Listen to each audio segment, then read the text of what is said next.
When I think about what big data means for how it's changing and shaping companies, what I see are differences, and differences that are happening in a short period of time.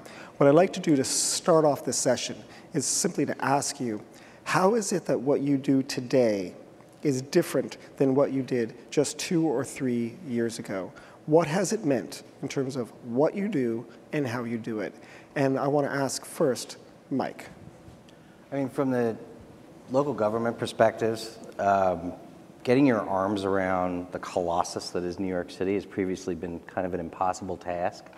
Now that we actually know what we know, we can use that and are now using that in ways that to deliver the essential services that a local government's supposed to deliver, like, you know, life safety, public safety, education, debris removal, business licensing, street maintenance, et cetera, et cetera, et cetera. So that delta has occurred really only in the last couple of years, and we have you know, big data essentially to thank for that. Can you give an example? Well, I guess the most public example, the example we speak most of, has to do with building inspections. We have about 1 million buildings in New York City, give or take, and we have about 200 inspectors, and we have to go for the Department of Buildings, and we have to, previously it was all kind of haphazard. If you threw a dart at a board, that's how we kind of picked the buildings, or somebody complained about it, and that's what drove our allocation of those 200 inspectors. Now, however, because we know, for example, that a tax lien on that building shows that there's correlates with a 9-fold likelihood in a catastrophic fire, then that's a prioritization tool. So it's extremely effective to go from random or worse than random in the allocation of those 200 inspectors over the colossus of New York City's building count to something that's really targeted, and the citizenry really benefits both from you know, a life safety and public safety standpoint, as well as from just a resource saving standpoint. So it's been extremely powerful for us in a very short time. Okay, I'm going to go back to how you did that, but I first want to go into banking and ask Bill. So how is it that you're putting information to use today that you didn't do in the past? Well, you think about unstructured data is probably the best example. Voice recordings. We get millions of customers call us daily and ask questions. Historically, you'd have sat around in a room and people would have listened to that, talked about the call quality, process, and you had some type of maybe a little bit of automation that would tick sheet what somebody was calling you about. Today, you can literally take that unstructured data, put it through some queries, find out what is the call reason, and change your policy to eliminate the phone call. So efficiency and effectiveness become one and the same. And that's in the past, there was really an imbalance between the two. You either chased one or the other, and you were constantly back and forth between the two. Today, you're actually able to chase both. And fix the problem. Nobody wants to call the bank, right, about the credit card or anything. So fix the problem, and it has a corresponding fix on cost. How did you set that up? Did someone come up with the idea to do this? Did someone knock on your door? Technology. There's a nice product out there called NICE. If I remember the acronym, that's Neptune Interactive Communication Equipment. It's really technology, you buy it.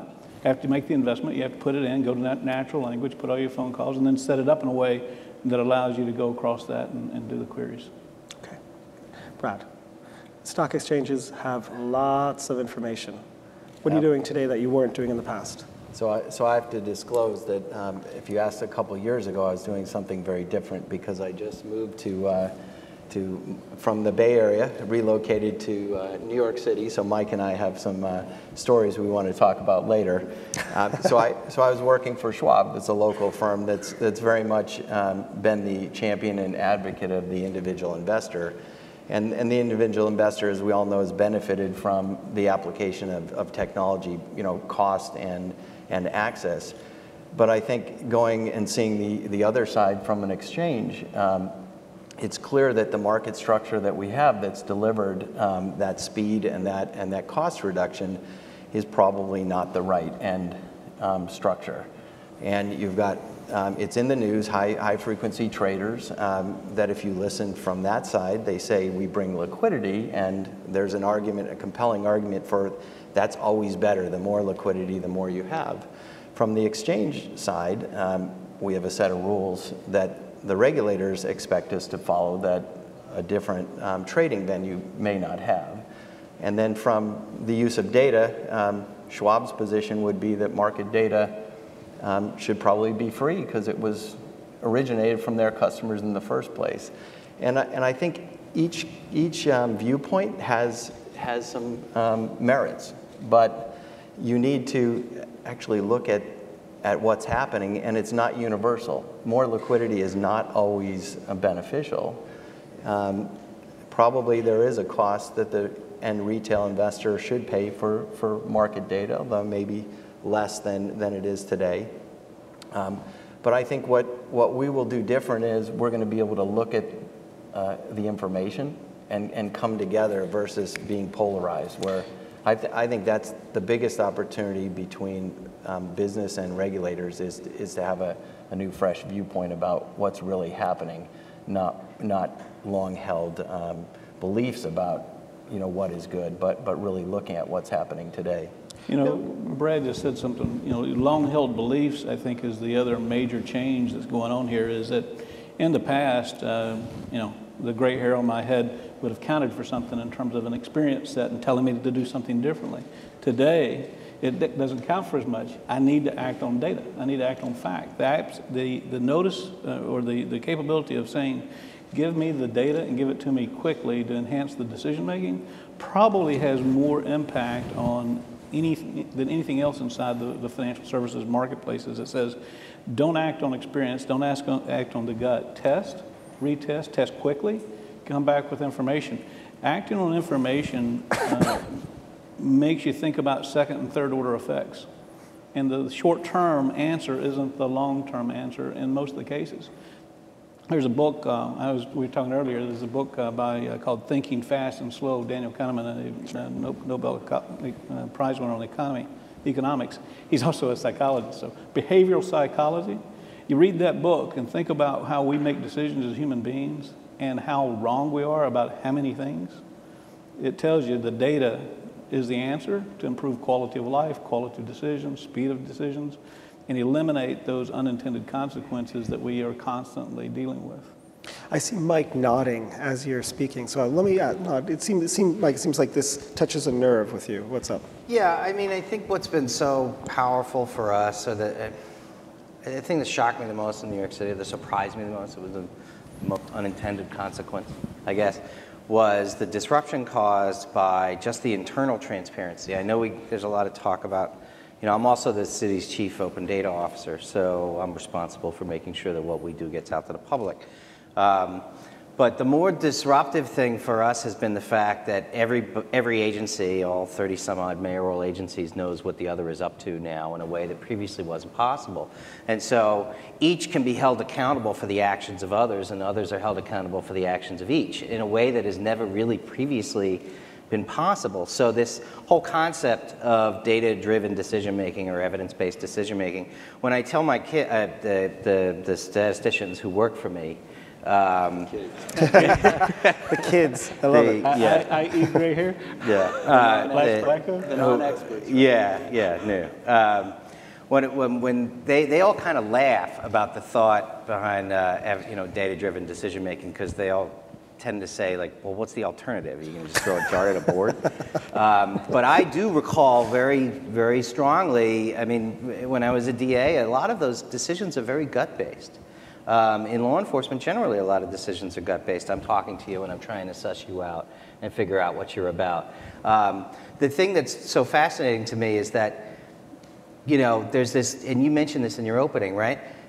You're setting up this kind of straw man argument that, like, oh, we're going to eliminate that, you know, now that we can quantify and approach quantitatively the decisions that we've previously made in a non-quantitative manner. That's not true at all. In fact, they're very synergistic. They kind of want to set up this John Henry type situation. I always thought if John Henry got behind the steel driving machine, everybody would win and the guy wouldn't die. And I always thought that that's kind of the position that we're now in as a consequence of the, you know, the ability now to know what we know. So that's why I was nodding my head in a lot of ways, because it's absolutely right. Knowing, you know, being able to make data-driven decisions, evidence-based decisions, reality-based decisions, somebody is still deciding and somebody is still assessing what's in front of them. You can just do it in a way previously not possible. And I think this has wonderful, wonderful, and some scary ramifications, certainly for the public sector side. You know, I think that what you say all seems very sensible to me, but how do you get people in your organizations to appreciate this without basically buying everyone a copy of Daniel Kahneman's book and say, hey, read this?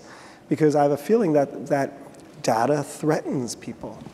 I think if you prove the concept, so the approach we took in the city, and you know, was we ran kind of a skunk works operation that was really low overhead. If I could go to the mayor and go to the agent, more importantly, or as importantly, go to the agency heads and the people on the ground and say, look, I have 5 very young people with bad computers or certainly not up-to-date computers and spreadsheets and old versions of spreadsheet software and data that we pulled from our open data site, right, that you know that we didn't even bother you to do, and then show from that we can increase 5-fold the efficiency of your inspectors, right, with no increase in cost. That is an extremely powerful motivator. So it's a motivator because now they see it and they want to get better, right? And I give the mayor a ton of credit for that, for leading from the front and appointing people who agree, you know, with that approach. But also, everybody else sees it too. And so it has an extremely powerful impact on the government community writ large, or whatever organizational community you're dealing with. So I think if you can go out and prove the concept with, and there's tons of low-hanging fruit, if you have more than 3 people in an organization, you're being inefficient about something. And you know, you go out and prove it and show that it could work, and show it could work in a way that's not going to break the bank from a technology standpoint, then at least in New York's context, that's how we got started. I think a lot of people end up going around in circles and turning this into an engineering and technology problem when it's not that at all. It's really just a business and leadership issue. You know, he just said something that Brad actually mentioned earlier, which is cultural change and the dynamics of culture. It doesn't hurt to have a leader who is independent of a constituency to help drive from the front. Absolutely, absolutely. Okay. I'm fortunate in the sense that, you know, Bloomberg is who he is, and he's fantastic at management and just getting the right thing done. He's an uber pragmatist, which is just a joy to work for. His deputy mayor for operations, equally the same way my direct report is the gentleman who's the mayor's chief policy advisor, same way that the mayor's chief economic development, deputy mayor for economic development, same way. So having that kind of leadership to work for, who is going to be supportive when you really need them to be in certain circumstances, because when you're talking about disruption, bureaucracies and disruption don't care for each other particularly. It makes a huge difference. You never get off the ground if you didn't have that. So it does take the right leader to make a difference, I think, in driving that. I wonder if I think Mike's example, his experience is atypical. What I see in business is there are a lot of managers who have worked their way up to their little perch based on their instinct, the golden gut, their sense, their experience. They've become a little bit wise with the years, and to then tell them, actually, the kids with the spreadsheets and the data can actually perform better than they can is a real affront to their skills, to their learning, to what their bosses did, to all of the hoops they had to jump to get to their perch. So how in your organizations, Bill and Brad, have you had that as an obstacle? And if so, how have you overcome it? Do you want? Well, you have to be willing to second guess yourself to begin with. I think as a leader of an organization, you have to be able to say, I have an experience, I have some knowledge set, but I'm wrong as often as anyone. And understanding that the data can help you avoid those wrong situations. And if you're leading from that perspective, it pushes others to come back to the same place. The other thing is, we succeed and fail as a group. There's not individuals. And the notion of an individual succeeding at the expense of an organization, I think is dead. You have to understand that we've got a client, a retail client. That's who we service, and that we're all about growing their sales.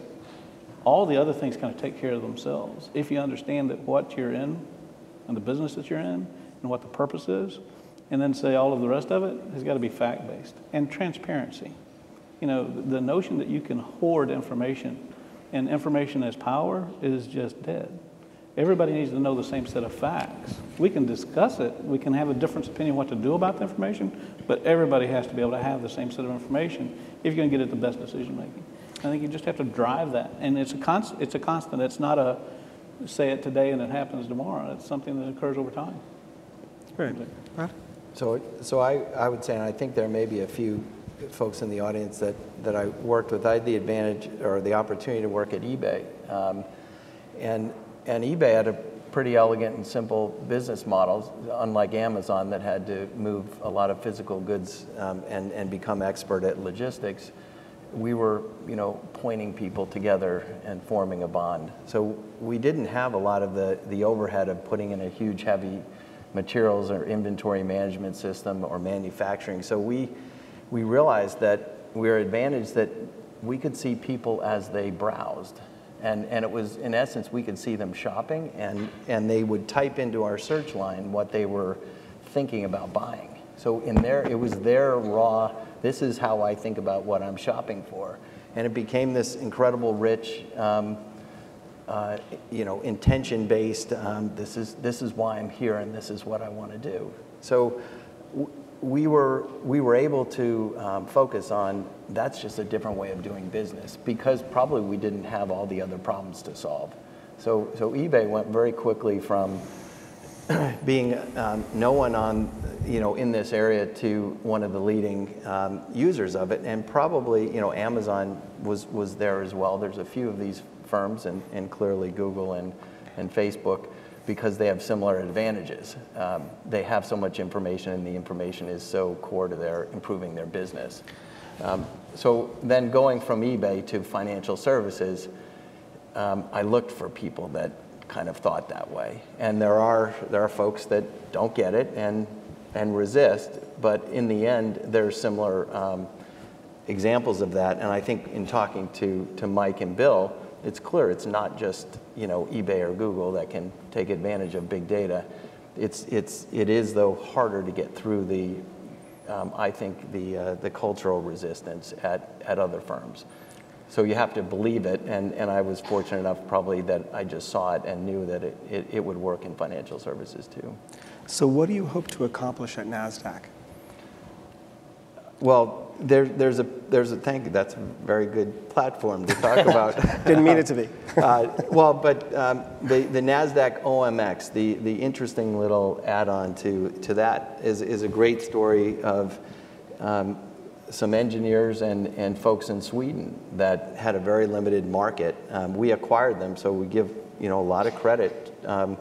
They decided to build exchange technology and solutions for other countries and cities that ran exchanges that it was a build versus buy. So today we are the leading provider of technology to exchanges around the world, places like Singapore and Hong Kong. And I think what we want to accomplish is to bring some of that, those are individual labs, and we can take what we learn in those product areas and we can change the landscape of how exchanges are put together. So I would say it's a very grand vision that we think it's completely artificial, the current structure of exchanges around the world, the fact that a major city would just have one. And New York is a great example there. New York Stock Exchange is being acquired by You're from Atlanta, from an Atlanta-based firm. Highly unlikely a couple of years ago. So I came there with a view that it's not the end state, and it's going to be a very important re-engineering of our capital markets around the world. Well, the interesting thing is that I was thinking of the question slightly differently, which is, Sorry about that. No, but it's okay. If in the past you worked at eBay, in which information became a raw material for eBay's business because you used it to improve eBay's service and make decisions on how you interacted with your customer. Then you moved to Charles Schwab, and you realized that you took the ethos that this is the customer's data, and it should be used by the customer to make better decisions. Now you're at NASDAQ. How do you hope to use the information that the exchange has to do new things with it? Are there data products that you could see emerging from it? Will you start a new business of licensing the data in new ways that we have never thought about before? Have you given some thought to that? Yeah, well, so we do, one of our largest businesses is the licensing of data. And there's this offers the opportunity to innovate in that area, and that's just core to that business. I think the question that I alluded to before about what are the proper rules to engage in an exchange, and I do believe that some folks would say let the market run, let it be free. I think there are a set of rules, just like being an insurance provider in California. You need to follow a certain set of rules. Those rules are yet to be determined and debated, and then I think the regulators are going to need to make some modifications. I don't see us having our rules reduced, so that's an unrealistic expectation. But I think the rules being evenly applied. So that the outcome is the proper functioning of a capital market. I think that's what we hope to accomplish. And we're not. I think people would agree we're not at that structure today. So it's not knowing what the end game is yet, but working with the different constituencies to get to that point. So is the activity ahead of the rules? I mean, would you say at this point? Yes, yes, and I think there's some anecdotes around all of our businesses where the rules are absolutely behind where we think the data is telling us we should be. Excuse me, Mike, do you ask that as a former DA or just as a panelist? Okay, sorry, he's got these beady eyes. Okay. Now, well, my eyes are beady because of jet lag, but I mean, I asked, wearing a number of hats. One is law enforcement, one is regulatory. I was on the Hill, and when we were on the Hill, we spent a lot of time talking about financial regulation, at least in the subcommittee I was on. And then currently, we're in my current job, regulation drives the data. We get that data based on regulations, right? So, for the most part, are structured in a certain way because of a regulatory requirement that it be filed in this way, right? So we set up our own ontologies by the regulations, right? And then the question then becomes, okay, well, what do we do with it? On the one hand, do we want to, alter our regulations and thus alter the data and ease or facilitate activity within the city? But on the other hand, we have to worry about public safety and regulation's there for a reason. One of the things we found from the data, for example, was that, from Hurricane Sandy, those buildings that had been built to a certain code and had been built consistently with that code were much more likely to withstand the storm. So, what do you do with that? I mean, we're getting $5 billion in federal aid ultimately to assist us in rebuilding. And that's one of the things we're doing is using our data to guide how we allocate that $5 billion. And one of the things that we've learned is that if you're built up to a certain code, you're going to withstand the storm. We should be using that. So I guess the question is, I don't see it as like a binary thing or one or the other. What I'm really fascinated by is that I think as we move ahead so quickly with this ability to get really granular, dynamic intelligence about what's going on out there for whatever we're doing, government, private sector, financial sector, whatever. There's this dynamic that's going to occur with this blunt force regulatory approach that we've had in the past. Do we modify that to a certain degree to reflect the dynamism of the intelligence we currently collect? In fact, there's, I think, someone used the word ethos, I think, earlier. There's a change in regulatory is not going to catch up anytime soon. It's going to be an ever-changing marketplace. I think the benefit of information, if we choose to use it and think about it from the places where we're using it, and think about doing no harm, thinking about bringing better services, better capabilities, serving the customer, whether that's a retail partner or their end customer, or just consumers in general, whoever's consuming the good, whoever your customer set is. If you think about setting up a data governance that says, you know, I have to restrict, I have to think about where the boundaries are. What's the control mechanisms we're going to put and ensure that information isn't used inappropriately? If you think about just the power of, it's the downsides of data aggregation. Right? So Sure. WikiLeaks, right? One soldier, millions of pages of documents of whether you agree that they should or shouldn't have been, the ability of one person to be able to access that kind of data and use it inappropriately puts the security issue kind of top of mind around how do you do that. And then the privacy side from the consumer or the end customer, how do they feel about you using it? What's their willingness to engage, to really allow you to use what you know about them in what forms? And you have to set up boundaries, because the consumer, if you don't, the consumer will vote with their feet. They'll do business someplace else. You have to say, I need to be aware of that and those rules.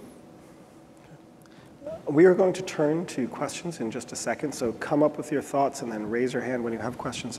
In fact, raise the house lights now so I can go directly into questions in just a moment. Before we do, however, I want to look at some of the gains that you've been able to make in your own organizations through using data. Now, Bill, you had mentioned that you're actually taking the voice record data now and treating it as data and processing it, where before you would have sort of sat around a room. Now you can actually get reports from it. What has it meant for your business? How have you been able to take information and effectively transform it into new products, new services, and doing what you're doing better?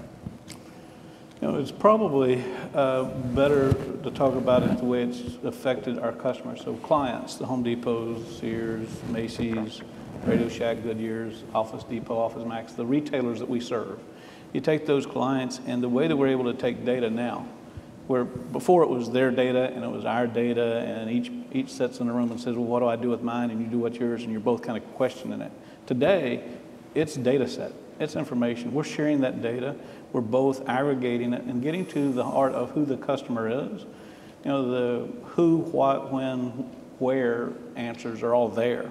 The why isn't. And we're all looking for the why, because if you can understand the why, then you start to be able to affect choice. And that's what we're really working with our partners on, is trying to understand the why and how do you affect choice. Because customers vote with their wallets. They spend their money where the answers are best served. And working with partners in terms of choosing to be more effective with their marketing spend, not spend less necessarily, but to spend it better to serve those customers who have the highest propensity and to be able to grab wallet share, that's a place where we've been pretty successful. Now, let me press you on that by turning to Mike. Why care about why? Why wouldn't what be good enough? So an example is Mike has lots of cases in which he's been able to identify people who are dumping oil illegally, like grease, cooking oil. Thank you, cooking oil illegally. He's been able to identify pharmacies that are selling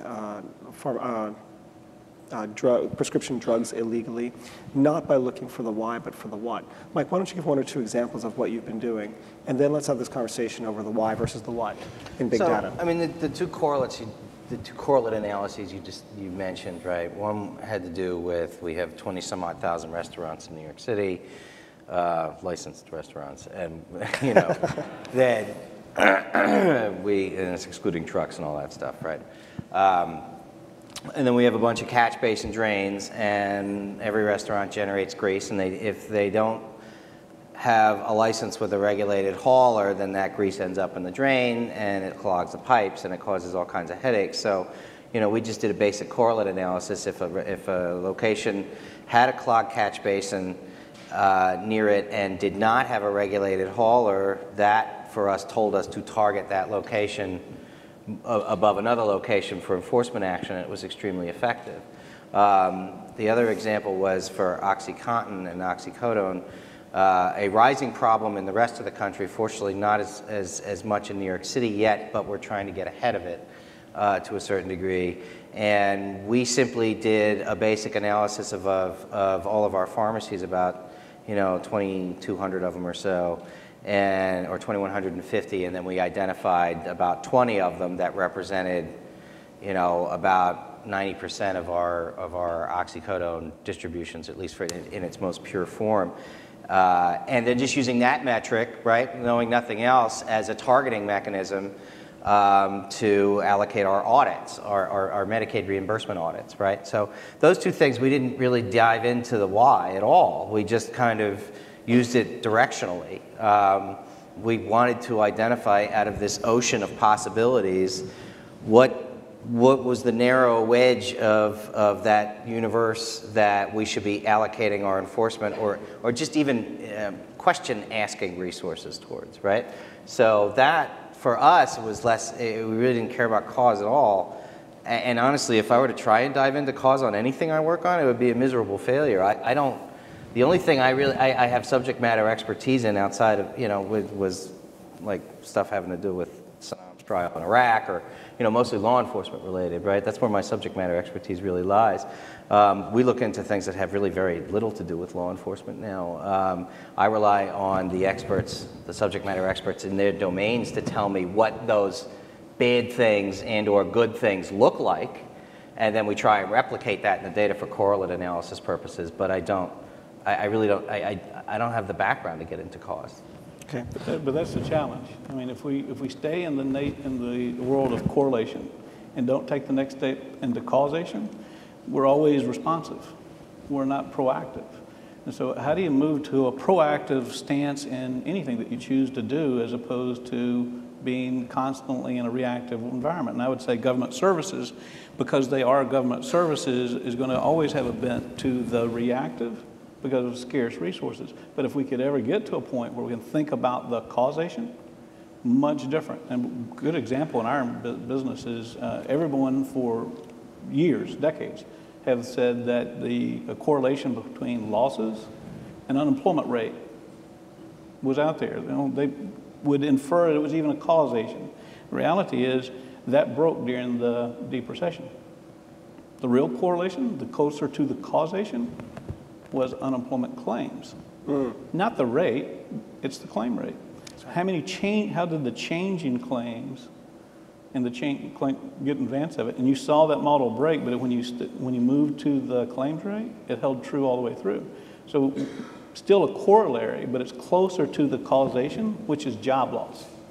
Yeah. Job loss. And if we're able to think more about the job loss in terms of thinking about that causing a loss, future loss, or a change in home value and the equity that someone has is causing the loss, then we can start thinking about how do you be more proactive in responding to a problem before waiting until after they're already delinquent and they have challenges. Now, there's regulatory challenges with that, but I'd rather chase that regulatory challenge and address it than continue to be in the reactive mode. Yeah, I mean, I'm not sure I necessarily agree with the reactive, proactive paradigm, right? I mean, we're being proactive by predicting which buildings are going to have bad outcomes. That's proactivity.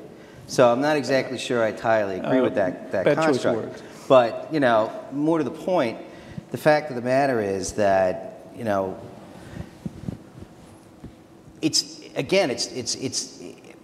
these are false choices to a certain degree, right? I think we're obligated, frankly, to act on information that we know is a tell for us that something bad is going to happen. Sure. I really feel ethically that we're obligated to do it. Certainly, I can see somebody suing us if we don't. But that also, at the same time, doesn't preclude the causative introspection, right? So that we, strategically can now pull back to a certain degree while we're trying to fix what we can fix more effectively. But we can pull back and think for a second, okay, well, why is this actually happening? It is absolutely true, the tax lien and the foreclosure thing having such a wonderful predictive value for us in terms of fire and crime. Yeah, people are in trouble, right? They're huge. If you look at a foreclosure map of New York City, there's a whole swath And it's really just kind of the march of the trouble of the middle class in New York City, right, as it leaves there. And what do we do as a city to kind of get around that, right? And not get around it, help it, right? So those are causative analyses. But at the same time, we can't just sit there and wait for the place to burn down while we, figure out how to fix it. Okay, we have 3 minutes left in the session, and we have to end on time. And we have questions from the audience. Unfortunately, not as many questions. So what I'd like to do is if you have any questions or comments, raise your hand, we'll get you a mic. We're going to try to get as many as we can, and then I'm going to perhaps do a quick summation. So please, who has the first question? I see a gentleman there. Hi, the gentleman from Citi mentioned the issues around security, and we all used to deal with, securing the perimeter in terms of information security. All the mobile devices we've all got means the perimeter doesn't exist anymore. How are you looking at approaching information security in that kind of mobile BYOD world? Okay, don't answer, because we're going to get some more questions first if we can, and then we're going to do some answers. Any other questions? There's a gentleman right here. So I just wanted to ask, I think a lot of what you guys were talking about was prediction versus the why, and would like to understand how you guys kind of view predictability versus the why, and if those are the same or different. Okay. Is there a third question before we take it back? I see a gentleman there. Hi, I work with governments, and I want to get back to the use of big data in government, public sector. You talked about using the data, and I think it's wonderful for better service delivery, efficiency, effectiveness. What about the other side of the governance equation, using data to actually govern and make those types of decisions? Curious from all of you, not just the gentleman from the city. Okay, so what I'm going to do is I'm going to have ricochet questions. Bill, security, 30 seconds. It's an ongoing challenge and problem. We get attacked daily by just denial of service outage attacks. I would need to get our CIO to give you the better answer on security. I can tell you it's one of the places where we're spending more dollars than not in technology. It's a growing, I think, and will continue to grow, to be one of the growing places for expense. Okay. Brad, think about governance. What is your take on governance? How does this jive with governance, big data and governance? Any thoughts? No, not on that one. Give me another question. Okay, I'll give you an easy one. Yeah. For 30 seconds? No way. Yeah, you only have 20 now. Okay. Why versus prediction? What do you think? Well, I think, in your book, everyone should read your book. I would agree. You still need to understand the why. It's important, but there's huge value to also observing what. And it shouldn't be an either or. So I would encourage people to take advantage of both, but don't give up on the why. That's not appropriate. So you may have 10 seconds on that, your summation of the what versus why, since you're the expert. Can't do it in 10 seconds, I'm sorry. All right. Mike has actually 20 seconds on governance. Do you have anything to say in 10 words or less? I mean, I think that, regulatory enforcement is governance. So, I don't know who else does that other than the government. But in terms of what do we do to pursue, to ensure the pursuit of life, liberty, and the pursuit of happiness, but for the citizenry by using data, absolutely this has a role in that. But both small picture and big picture. The question is, it's evolving. Good. And we just don't know where yet. Thank you very much, all the panelists, and thank you all very much as well. Good.